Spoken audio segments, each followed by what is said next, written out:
Jones and Trippy True Crime.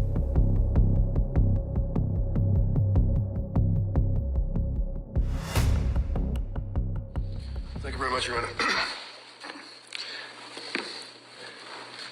Your Honor, my request is that the court not enter what I would suggest is an inhumane order, ordering this woman to be incarcerated. We all know, as people that work in the system, that jails and prisons are woefully deficient in medical care of the most basic type. We all know that this is an individual, as Your Honor knows from Dr. Ricard's letter, who is in dire medical condition. We all know that this woman is, as counsel concedes apparently, a danger to herself. I question whether she would ever make it to a trial. She's suicidal. She's extremely emotional. However, she's unable, and has been unable, to express any happiness or sadness or cry. And in fact, sometime about a month or two ago, she made the comment, "I just wish that I could feel something." Now, our society fails miserably in treating women with postpartum depression or even postpartum psychosis. It's medicate, medicate, medicate. Throw the pills at you and then see how it works. If it doesn't work, increase the dose or decrease the dose. Then end up trying another combination of medications. We're talking a relatively short period of time from when that baby was born in October up until January, when this incident occurred, Your Honor, that she was on such significant dosage of medication. Your Honor knows that Cora was born in 2017. It was a very uneventful, normal pregnancy and delivery. No issues afterwards as far as anxiety. Dawson was born in 2018. Again, it was a normal birth. She had no significant issues as far as anxiety. She did have to have stitches and she was sore, and that was about it. Then, of course, Callan was born. When Callan was born, she ended up becoming depressed and suffered from significant anxiety, as a result of which she consulted with a number of doctors. A number of doctors indicated that she would be able to sleep, she would be able to feel, she would be able to emote once these medications kicked in. And again, as I say, our medical, in our society, women with this condition, it's easy to say, come on, you have a healthy baby. You have a wonderful husband. You're able to take care of your kids in your home. You're lucky. Take the pills, you'll be okay. Well, they put her on a number of medications. They put her on Prozac, which Your Honor is well aware is what's known as SSRI, selective serotonin reuptake inhibitor. Your Honor knows that along with some of these medications, they have the black box warning from the FDA, may cause suicidal ideation, may cause homicidal ideation. She was on Ativan. She was on Benadryl. And then she ended up being told, okay, because she was complaining about the effects of the Prozac, they said, stop the Prozac, we'll find something else. They put her on Remeron. Then they added on Seroquel.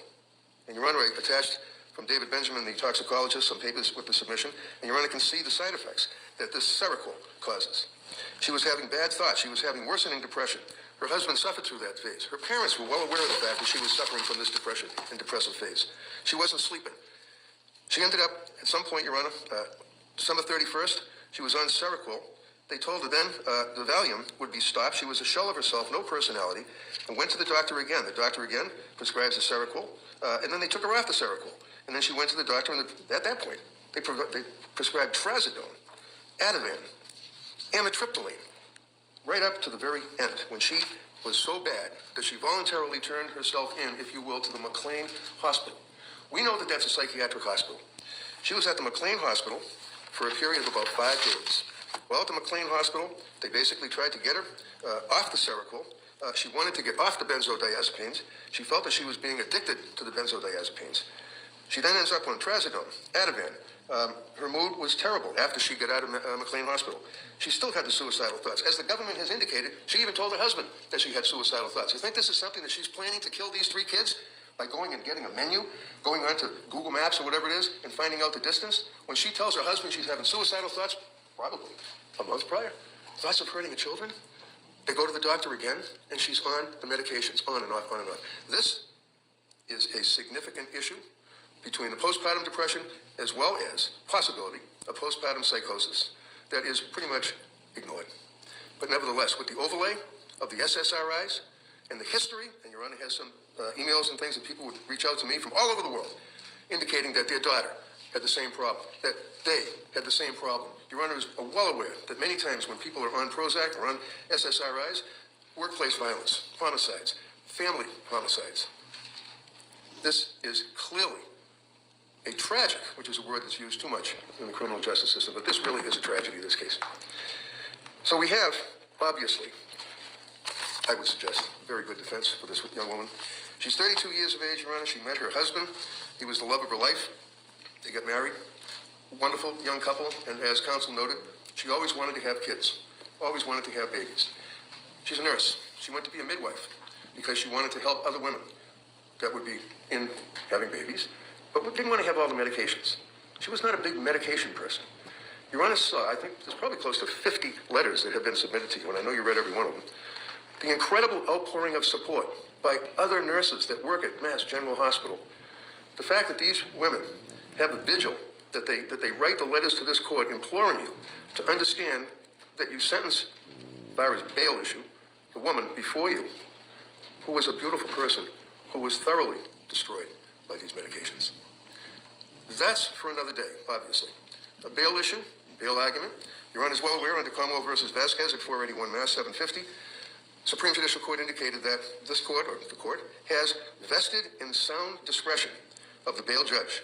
And the main considerations would be obviously the usual bail considerations: nature and circumstance of the offense, likelihood of success on the defense, roots in the community, and of course, as in Vasquez case, as well as Cromwell versus Herring, 489 Mass 569, defendant's risk of flight.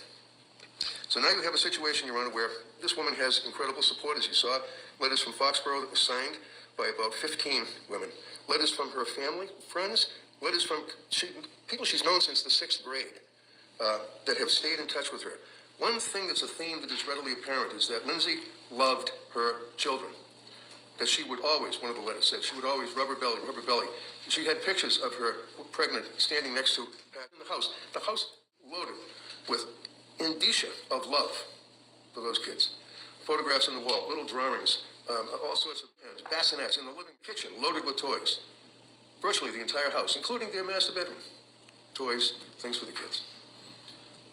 This is not a situation, Your Honor, that was planned by any means. This is a situation that clearly was a product of mental illness. Now, under the Vasquez case, one of the issues, as I said, is whether or not there's a risk of flight. Now, I did submit to Your Honor a letter that was written by her physician, her attending surgeon, Nakul Rekha. This doctor was in surgery until 8:30 at night and actually took the time to write this letter for you to review. And I just want to make note that he makes reference to the fact that she is now in her 12th day of hospitalization following admission on January 25 after a 20-foot fall. She suffered, unlike when the government Friday was saying that she can move her legs and she's getting better, she's okay. No, she's not okay at all. He indicates that she suffered several severe spine fractures, including spinal cord transection. You know what that means. At the level of T5, T6. As you know, she had surgery for this from the orthopedic spine surgical service who performed a decompression infusion.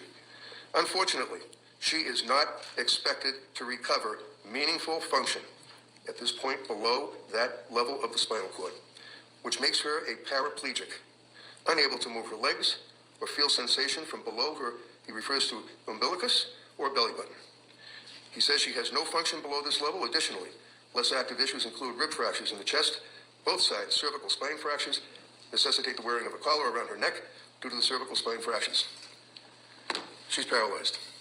The doctor indicates that she needs significant medical treatment. Doctor recommends that she would be discharged to Spalding Rehab. Now, you know that we have Spalding Rehab. You know that we have the Worcester Hospital. This court is vested under Vasquez with your authority to have this woman not held on bail. Perhaps put a GPS on her, I guess, if someone's concerned that she's going to miraculously recover, which isn't going to happen.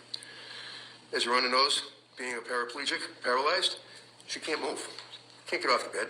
She can't walk. She can't even go to the bathroom. She has to have 24/7 medical care. Her emotional state is so bad that there is a significant fear of suicide. She has to have someone sit in the room 24/7 to watch her. They don't talk to her. They're not, chatting it up. They just sit there and watch out of that concern that she would commit suicide. So you have a paraplegic who can't walk, who is definitely a danger to herself, and the government wants to put her in where? Framingham State Prison? Plymouth House of Correction? There's no way that any humane person would do that, especially within the structure of our criminal justice system, where a person is presumed innocent And I'm not suggesting with the facts that the government has read, but she has a good defense. She's got a darn good defense to this case, because that's what happened. And I just want to share with you, Your Honor, one of the things that's interesting. When I was in the House, I came across a drawer that had a bunch of pill bottles in it, and I called the DA and I said, I got these pill bottles, and made arrangements. I'm going to be giving them to them. And it's all the Prozac and the Trazodone and all that stuff. But inside the drawer was this little vase. And I didn't know what it was. It just looked like a little vase to me. And my wife said to me, oh, that looks like a wish vase. I said, what's a wish vase? She said, when people write down little wishes and they put little pieces of paper and they put them inside the vase. And there are literally dozens of these little pieces of paper that talk about Lindsay's wish for happiness and health, for her children, that she could get pregnant again, that she would be able to be with her children, little Callan, Dawson, Cora, that they would be happy, healthy, and successful. This is not a woman, Your Honor, that had any reason to harm those innocent children. My request, Your Honor, is that the court would put her on a GPS if you feel that's required, and let the doctors continue to treat her. Let her go to Spalding Rehab. She will sign a waiver that allows probation at any time to speak with her treating physicians or social worker. Find out how she's doing. Does it look as though she's getting close to regaining the ability to walk, which she isn't, but nevertheless, they would be able to do that. And then the government would be notified, and they can come back in here again and try to hold her without bail, and my request would then be to Worcester for the emotional and the mental illness aspect. I don't think that it's fair or just or consistent with our duties to each other as human beings to put her in jail. I'm asking that she be allowed to continue with her medical treatment, Your Honor. Commonwealth. Your Honor, if I may, I did look into medical treatment if she's held. We were under the impression we had received information before that she could move her legs, but then we learned updated medical information that she, for the time being, is paralyzed from the waist down. If she is held, she could go to the Shattuck Hospital. If Shattuck does not have what she can be sent to another facility, would go with her there. Shattuck would actually work with her, the doctors at the hospital she's currently at, to determine the best course of treatment, and if whatever she needs. But as defense counsel said, and from the Commonwealth's perspective, others, and just because she is paralyzed does not mean she's not a flight risk. She will be in a wheelchair eventually, and she can be driven somewhere, she can be flown somewhere. It does not mean that she will never be able to leave this area. Just would like to say that yeah, sorry. Go ahead. Thank you. I have been, unfortunately, in the Shattuck Hospital. To suggest that she can get, quote, what she needs from the Shattuck Hospital is absolutely not true.